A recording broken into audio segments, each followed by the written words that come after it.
Aloy Savaloy, greetings from the Philippines. Welcome back to the channel for a coffee and a chat. Going to have a little talk today about a fellow vlogger, an Estonian chap known by the name as Pro-Life Traveller. A lot of you will know him. He's got a very big channel, but for those of you who don't, it is this chap.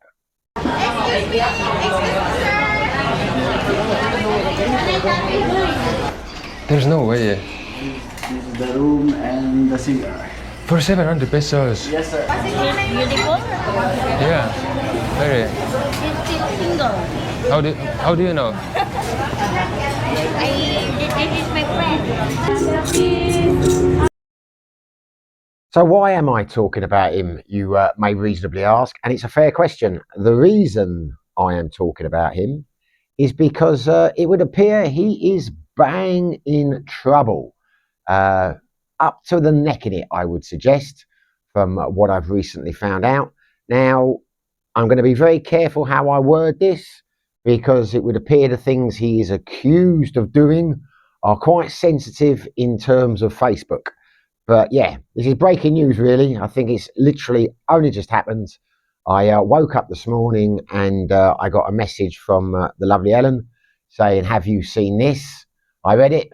I was pretty taken back. I hope it's not fake news. I have checked it on Google. Seems to be a genuine story. It's on Facebook.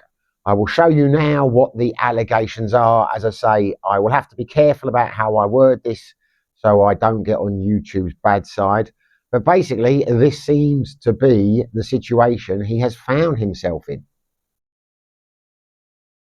So this is the Facebook article that first alerted me to the situation. I'm not actually going to read it out because I don't want to offend the YouTube algorithm. But as you can see, it's very serious. So serious, in fact, that I first became aware of this yesterday.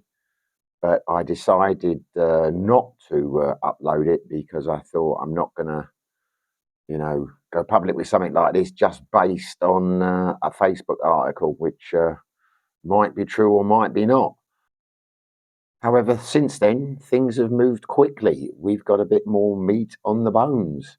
As you will see at the start of the video, a search warrant has been served. I'll put the full search video at the end of this one. But yeah, clearly the authorities, it would be reasonable to believe that they feel that the nature of his YouTube content has potentially breached the law and potentially warrants prosecution. So these are some very serious charges, allegations that he is facing. It's not an exaggeration to say he is potentially in very serious trouble. He is bang in trouble. Don't know where this one's going to end. I mean, it is literally just breaking news. I heard about it this morning. I must admit, I'm a bit surprised that the way they seem to have come at him in terms of the allegations they are making.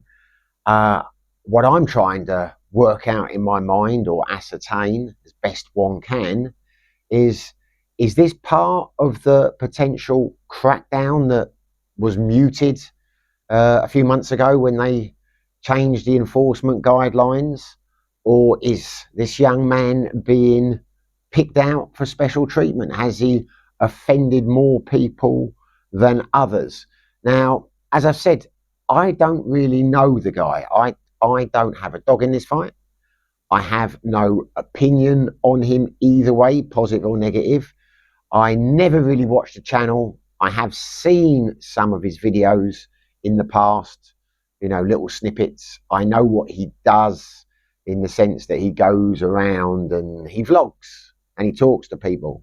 And it would appear he tends to go to the poorer parts of town and he tends to look for people with, shall we say, who've had hard lives, who've had sadder experiences. And that seems to do well on YouTube. It's very much, if it bleeds, it leads kind of audience for a lot of these channels. My impressions of him initially were he's got some confidence to do that. I have never been comfortable doing that kind of thing. not because of the guidelines, just because it's not really in me to walk up to people and put a camera in their face and start talking to them. That's just not me. I have always been wary of people's personal space, their privacy. I'm always happy to sit down with someone and do an interview if they are consenting, if they would like to. And most of the people I do interview approach me and say, you know, they'd like to do an interview. But yeah, not really me doing what he does, but a lot of people like it. A lot of people like the content. Now, I have some good friends over here who think he's great. You know, they've often said to me, you should do more of his kind of stuff, not just sit there talking about boring things. So yeah, well, fair enough. That's not me though.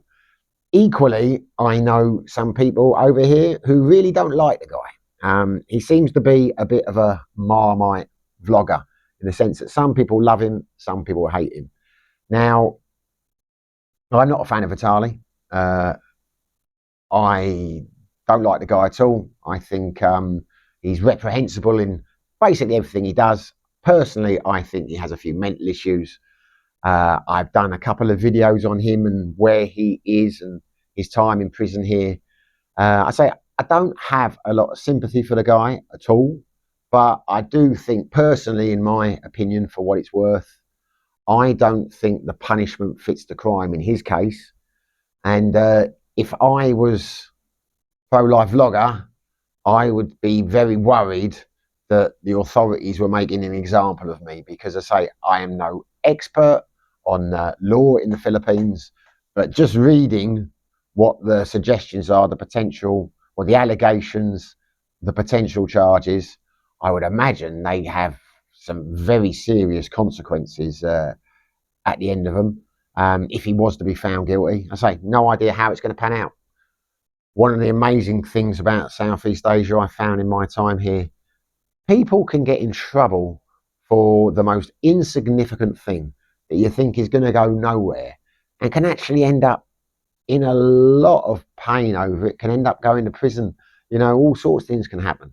But then there can be other people who are accused and actually do some of the most heinous things and nothing seems to happen to them. And 5 years later, you know, you'll bump into them and they're still going strong and you'll say, well, what happened about that or that?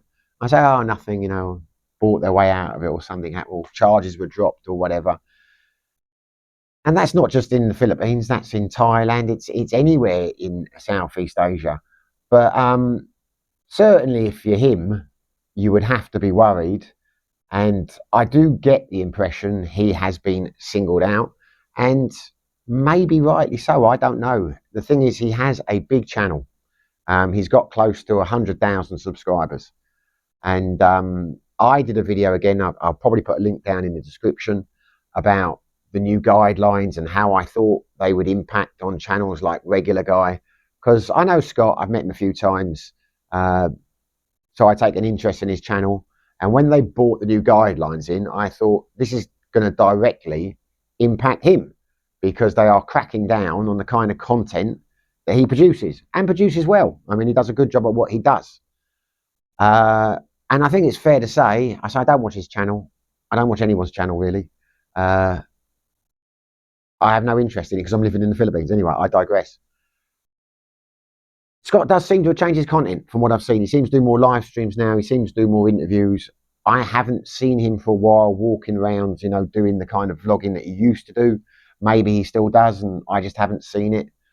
But I would imagine, I get the impression he has probably taken on board the potential ramifications of the new regulations. Clearly, Pro-Life Traveller wasn't aware of them, or he didn't think that they would be enforced.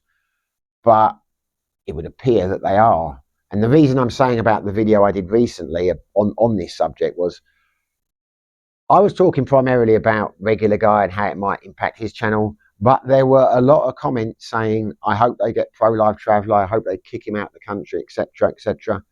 I take the view now, they might have valid reasons for disliking the channel, but equally, when you've got 100,000 subscribers, you're going to get a lot of haters. Maybe these people are haters. I don't know. What I would say is let this be a warning to you. Because if you are thinking of coming to the Philippines and vlogging and you're looking at it in terms of making money, see, I never have been. I do this as a hobby. It is something to fill my time. I make very little money out of it. I don't do it for financial reasons. But if I did do it for financial reasons, I'm well aware I would have to make the kind of content that pro-life, regular guy, etc. do. You've got to get out there with your camera. You've got to get, shall we say, down and dirty. You've got to look for heartbreaking stories and, you know, just basically, if it bleeds, it leads kind of content. That seems to be the only way these days. Obviously, you get a few guys like Paul Old Dog. He doesn't need to do that, but he's been established a long time. He's got a huge following. But yeah, if I was coming over here and I was thinking, I have to do that, I'm going to make money out of my YouTube channel, I think you would have to go down the kind of pro-life approach to it. Well, be aware, if that's what you're going to do, then there are potential risks. There are pitfalls. I say, this could all disappear tomorrow. You know, could even be fake news. I don't think it is. But it could be very serious for him. And it could be serious for you if you're going to do that, because you never know what they're going to enforce over here, how they're going to enforce it, and when it's going to happen. And I think he should probably have seen this coming. I say, I don't know anything about the guy. I'm not going to dig him out. But Ellen, a few weeks ago, she showed me a video of, I mean, I understand this guy's got a girlfriend or something like, or I don't think it's his wife. I think he has a girlfriend. He seems to take other women out on dates, or he seems to make videos with other women. And there was a girl who was making allegations on Facebook that she was in a relationship with him, or he wanted to be in a relationship with her, that he was being unfaithful to his girlfriend and all this.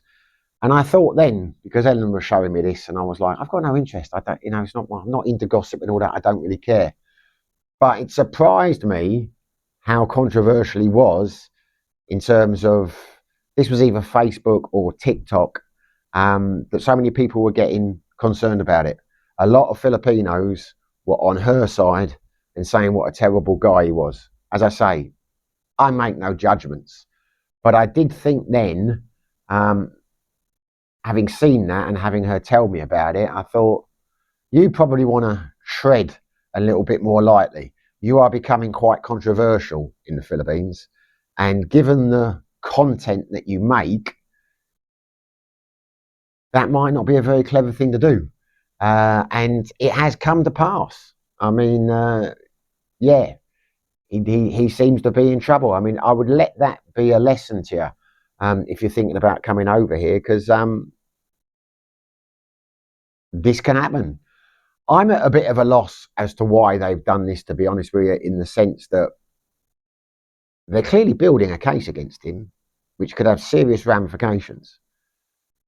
One can only assume that it is the result of people making complaints against him and, you know, disgruntled girlfriends or partners or dates or whatever this one was on Facebook who was talking about him. I don't know why they don't just kick him out of the country, or anyone for that matter. I get the fact that Vitali is a special case. He insulted the Pinoy pride, the nation. You know, he was a special case. I totally get why they are trying to make an example out of him. I'm not putting pro-life traveller in the same group at all. I don't know enough about him, but I'm assuming he's here on a tourist visa, like most of them are. You know, when surely just not renew his visa. I mean, surely the next time he goes to immigration, they could have just said, no, there are complaints against you. You know, you're not wanted anymore. You are potentially working because you're earning money from YouTube or something like that. I would have thought that is the better way to deal with it personally, but who am I to say? You know, it's not me that makes the rules over here. But for whatever reason, vlogging here is becoming, it would appear, a very dangerous thing. Now, me myself, I'm not overly worried. I don't make that kind of content. I tend to stay away from political subjects and things like that, you know, and I don't walk around vlogging infringing on, you know, people's personal space. I've done a few videos from sideways where people have been in there, but everyone knows I'm vlogging. I've told them before, you know, if anyone didn't want to be in there, I wouldn't put them. In fact, the last video I did, the Marmite one, there was a guy that didn't want to be on it. I blurred his face out, you know, I've got no problem with that. So, and there are 160 plus vloggers in DUMAGUTEE alone. So, you know, only one person seems to be in trouble at the moment. Maybe that will change. Maybe they really are going to have an intensive crackdown on vloggers over here. I don't know. Only time will tell what comes next. But I don't think it's a good look for them. I must admit, the Filipinos, as I say, I don't know why the authorities are going down this route. Again, probably to make an example of him. But the trouble is, by making an example, it may well deter other people from coming here. And, you know, whether you think there's too many Westerners coming to the Philippines or not, I do think that the reality is, you know, you are going to get some content providers that you don't like, or they're guests in your country. Ask them to leave. Don't renew their visa, because the vast majority of vloggers do a good thing in terms of tourism, bringing people here. I firmly believe that.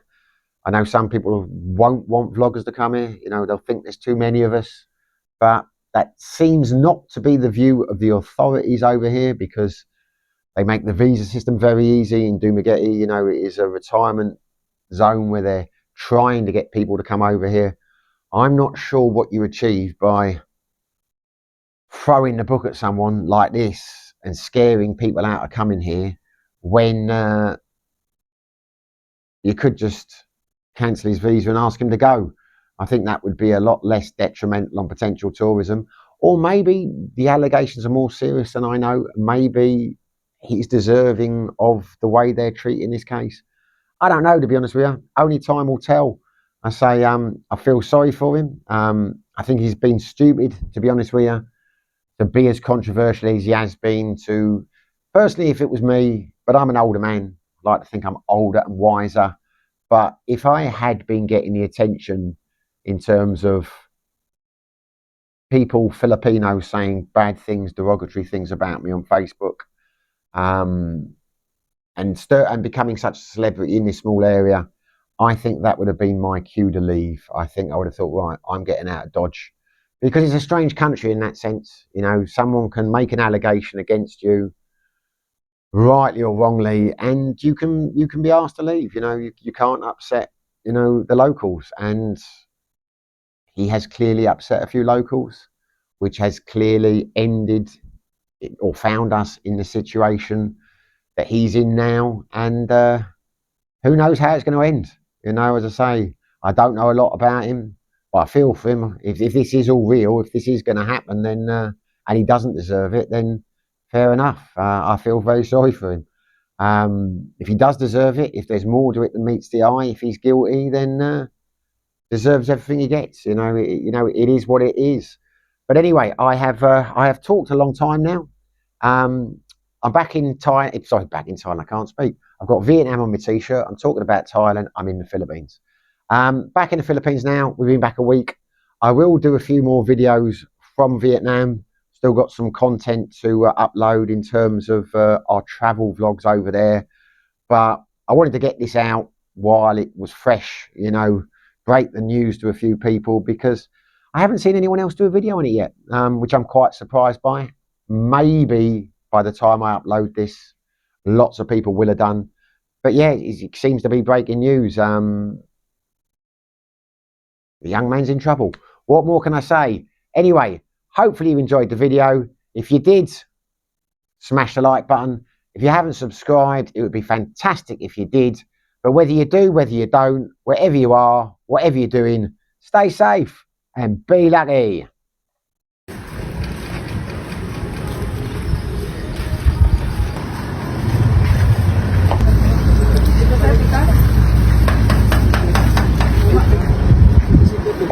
Na, ayos.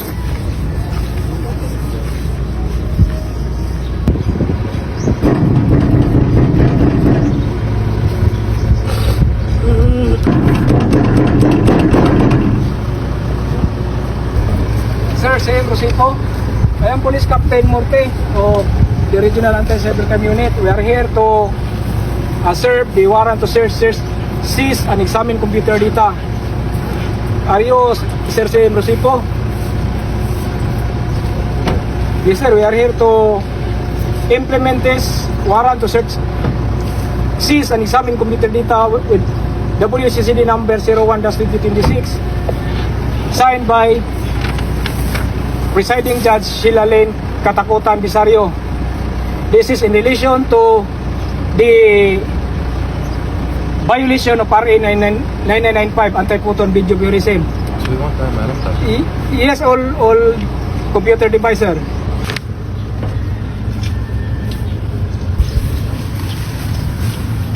Are you Sir CM Rosico? Yes, I am, yeah.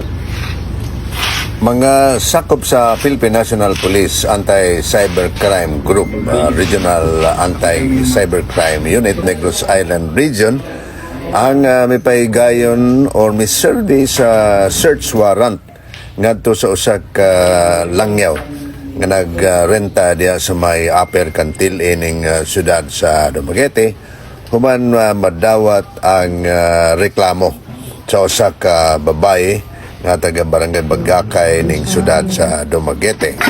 Aduna kini kalambigitan sa gitawag nga Anti-Photo and Video Voyeurism Act, Republic Act 995 or 9995 nga balaod nga nagpenalize sa walay pagtugot, pagkuha og picture, pag-share, pag-distribute sa usa ka intimate nga hulagway or video, especially kung makita ang pribadong parte sa lawas niini, ilabi na kon during sexual acts without consent. Sumala pa sa Pangulo sa Anti-Cybercrime Unit sa Kapulisan sa Kamanduang Provincial nga si Captain Gaudioso Morte.